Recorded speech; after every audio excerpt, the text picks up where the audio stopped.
This video is brought to you by Brilliant. Okay, let's start this way, right? Here I am on the slopes, a little bit of downhill action here, not bad. Oh look, a jump. Boom, there we go. Now I'm in a wingsuit, but I don't know man, things are looking a little dicey. I'm running out of altitude pretty fast. Boom, okay, there we go. Now I'm a rocketeer apparently. Can fly absolutely anywhere I damn please with this thing. It never runs out of fuel, and I don't have to fly through a fucking waterfall to stop my jets from overheating. Anthem. Alright, but look, I get dizzying heights can be a bit much for some. Let's say we get back to terra firma for a bit. And scene.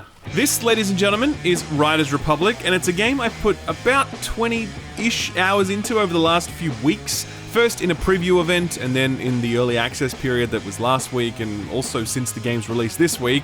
I'm here to tell you that there are some pretty chunky problems with this one, but despite that, I've had an absolute blast with this.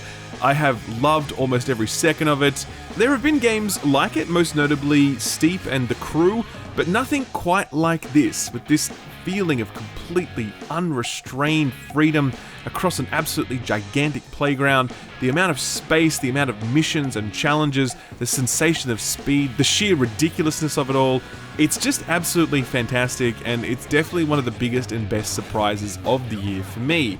It reminds me of last year when, around the same time, Ubisoft released Immortal Phoenix Rising, which looked kinda cool until I got my hands on it and I was like, wait a second, this is excellent. Before that, Mario Rabbids hit and was basically the best tactics game I'd ever played. Sorry XCOM fans, please don't get too mad. But for real, as I've said earlier, Ubisoft is this vast empire of thousands of people, most of whom are just making another Far Cry or Assassin's Creed game. But on rare occasions, Ubisoft marshals its considerable resources towards weird, offbeat, niche titles, and sometimes those flop, like that Starlink game that appeared and disappeared really fast. But sometimes they just crush it, and a few glaring issues notwithstanding, I think they've absolutely crushed it here with Riders Republic.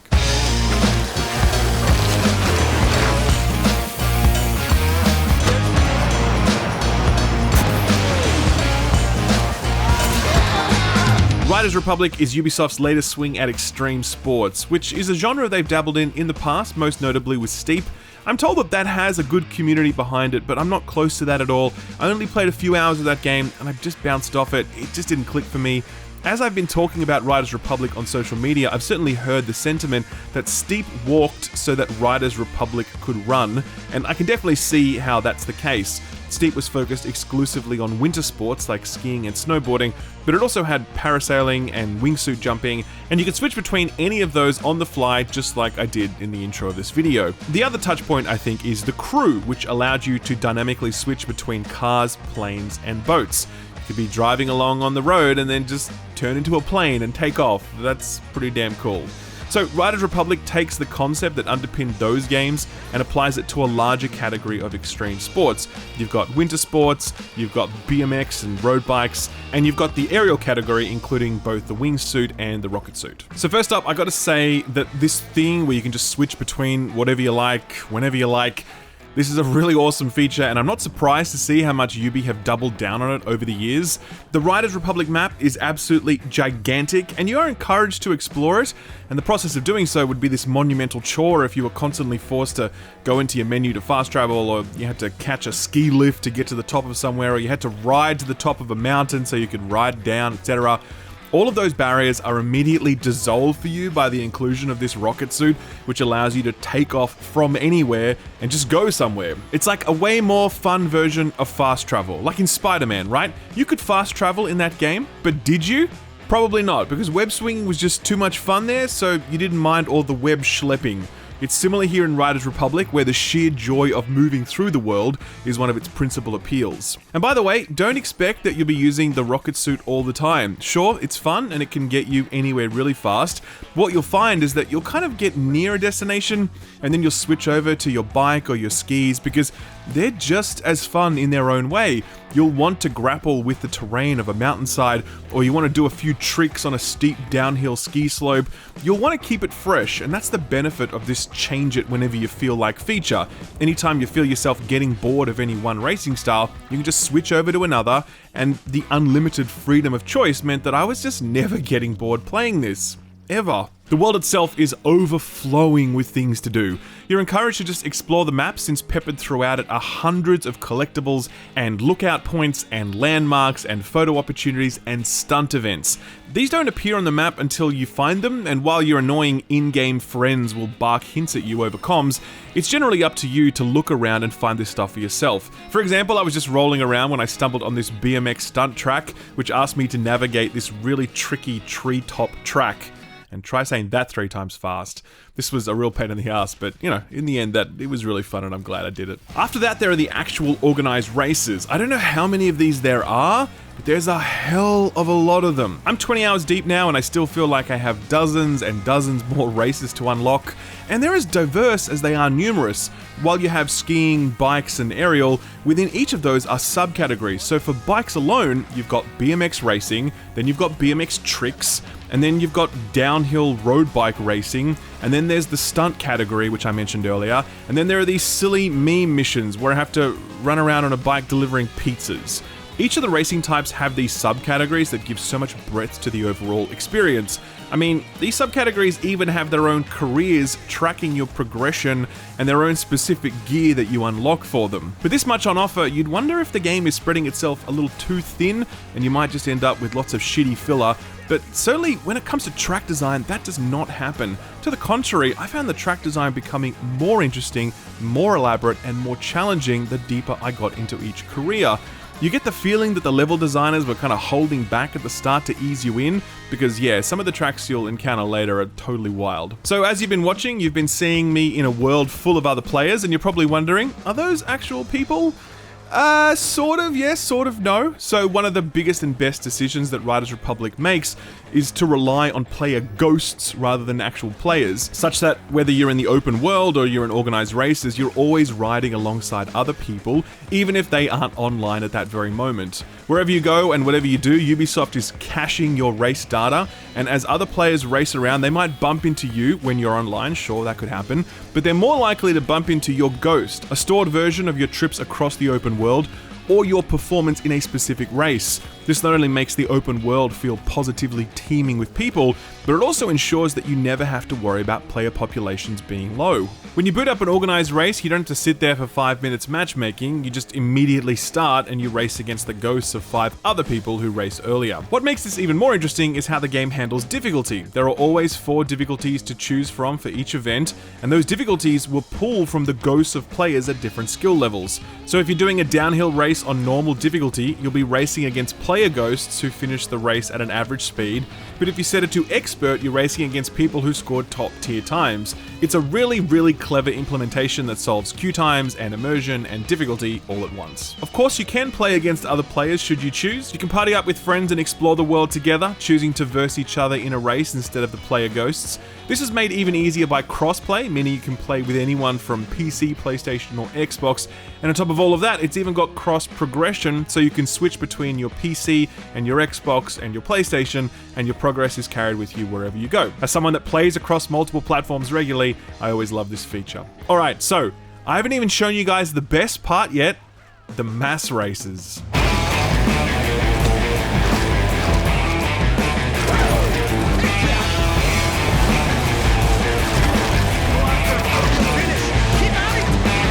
So mass races happen every 30 minutes or so, and there's a big announcement that goes out, and then you'll have to get to the location in under 4 minutes. So you'll typically fast travel to that one to make sure you don't miss it. You enter this big yellow square thing and the matchmaking begins, and you can see it happening in real time as more and more avatars appear in front of you. When you hit the magic number 64, or I think it's like 32 on last gen consoles, you're immediately transported to the race, and this is what it's like when it starts. Push, push, push!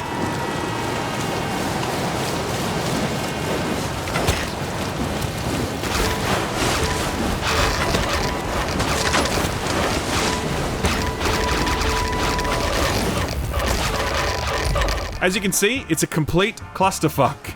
It's like Fall Guys except on bikes or skis or rocket skis or rocket suits, and it's just utter madness, but it's super fun. This is an experience that straight up doesn't exist anywhere else. Like, when have we been able to do something like this before? Never. and you're always going to have this stupid smile on your face, even when the race is really annoying, because yeah, it definitely gets really annoying.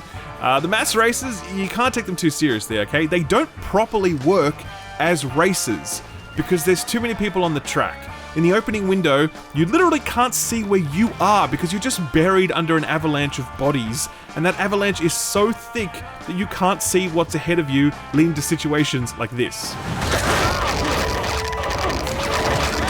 My warm-up is your workout. There's also the way the game handles collision physics during these races, and it's definitely not good.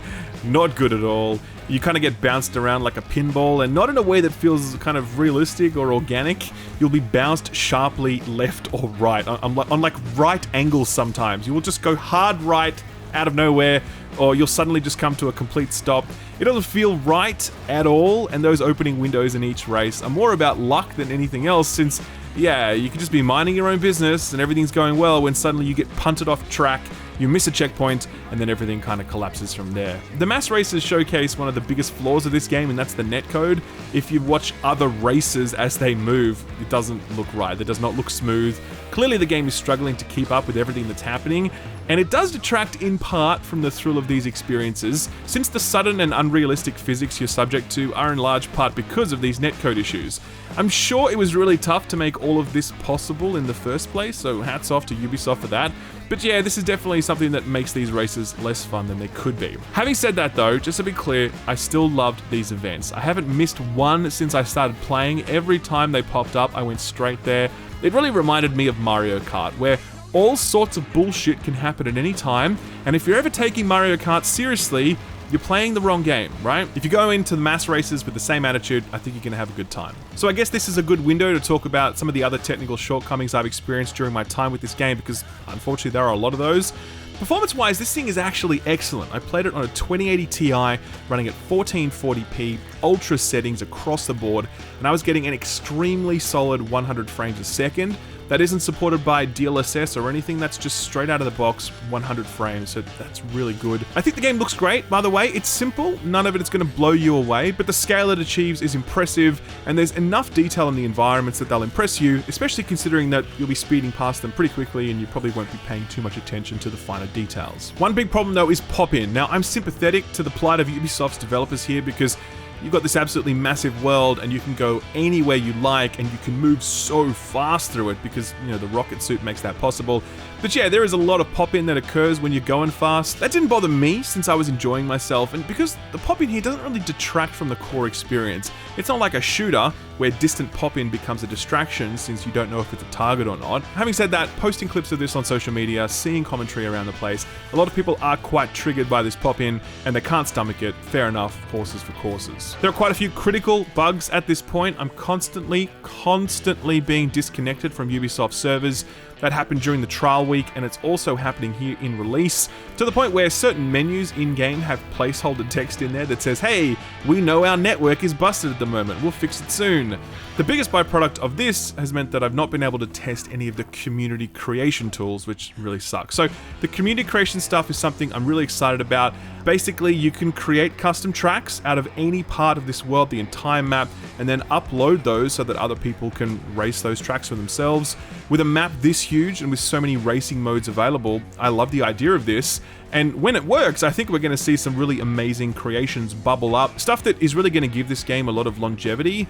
But yeah, it just straight up doesn't work right now, so I really can't comment on it more than I already have, and that's a bummer. There are also quite a few terrain bugs you'll encounter. I don't have a specific example here because I never recorded any of that stuff, or I couldn't find it as I was scrubbing through, but you'll often be racing along and then just get suddenly and unexpectedly caught on a piece of terrain for no reason, and that will essentially just end your race since you won't be able to catch up after that. I did encounter one graphical glitch which was recurring. When you mess up in a race, you can rewind yourself back, and when you do, you get this kind of VHS rewind effect on you. Sometimes that effect would persist until after you restart the game, which kind of sucked. The biggest issue in this entire game though are the controls, and unfortunately they just aren't any good.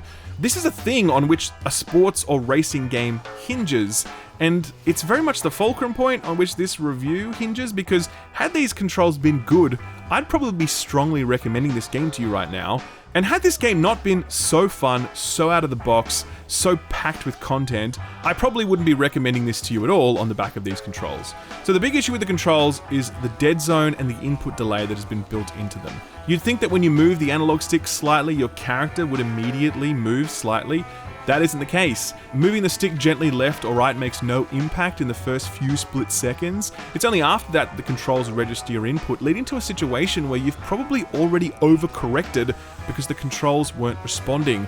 This is a pretty big issue in general, but it's kind of terminal for any of the bike racing events since they require the quickest reaction times, and the entire category feels like it's really held back because of this.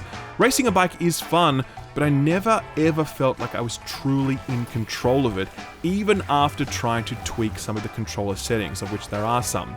Trying to do the stunt tracks, by the way, on a bike is a low-key nightmare because it requires so many tiny, precise movements that are made far more difficult by the way these controls are configured. The good news is that these controls could be tightened up in a subsequent patch, but it's a big change to make, and I don't know if or when we could expect that sort of update, or even if Ubi would want to do it because they've designed their tracks and their races around this controller config, so who knows. I think this is something that they should revisit though, because I'm sure more than a few people are going to bounce off this title owing to these controls, and in fact I've seen that already happening based on the feedback to the trial week.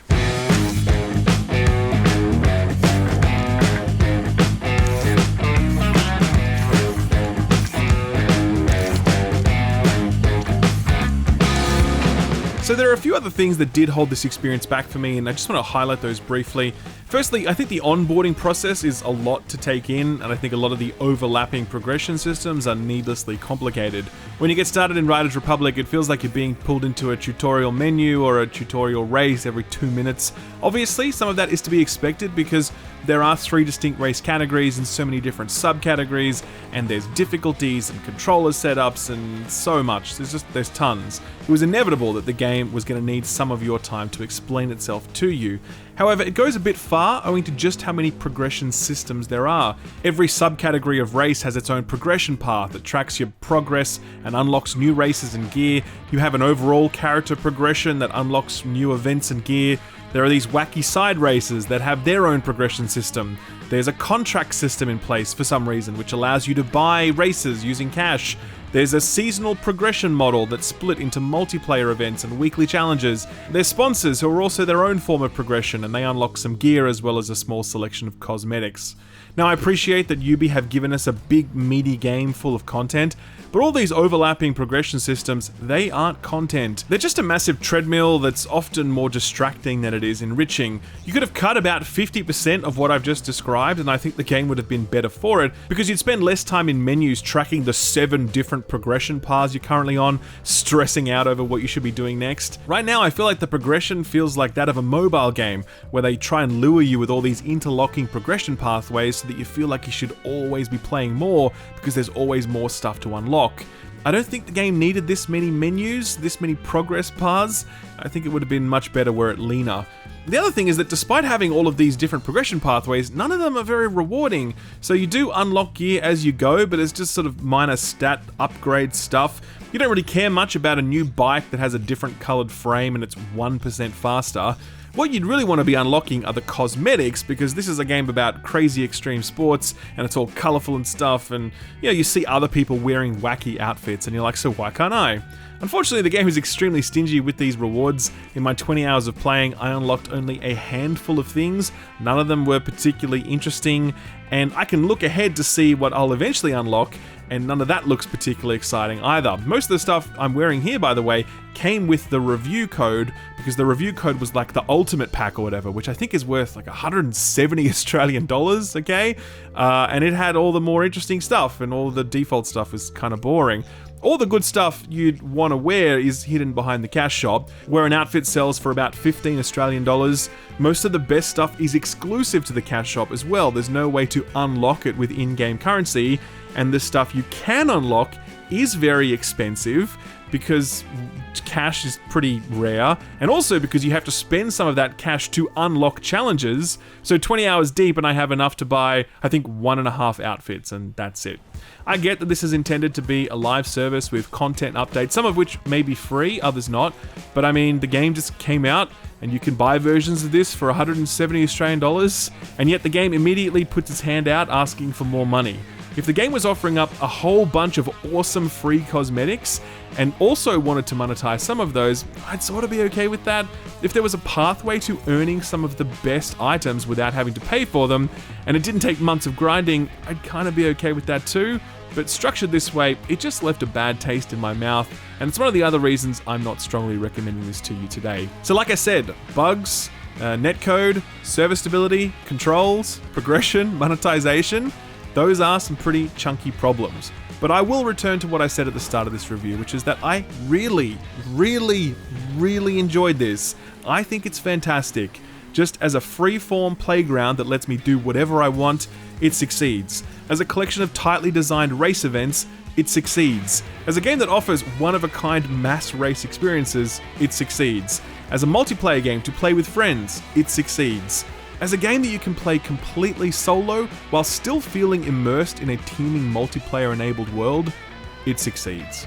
The back end of this review was the due diligence that I have to put out there so you can make an informed purchase choice, but the front end of this review is really where I'm at with this game.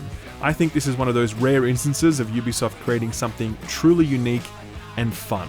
Actually, that's a really good thing to finish on. This game is fucking fun, okay? This isn't about story or art or cinema or competitive PvP or loot systems or whatever. It's just fun. It's just fun to fly around like Iron Man or practice tricks on a half-pipe or ride the spine of a mountain hoping you don't tumble down either side. Doing everything this game has to offer or doing nothing at all, you're still going to have a good time with this game. And that's the most important consideration when it comes to almost any game, and that's why I'm recommending it to you today.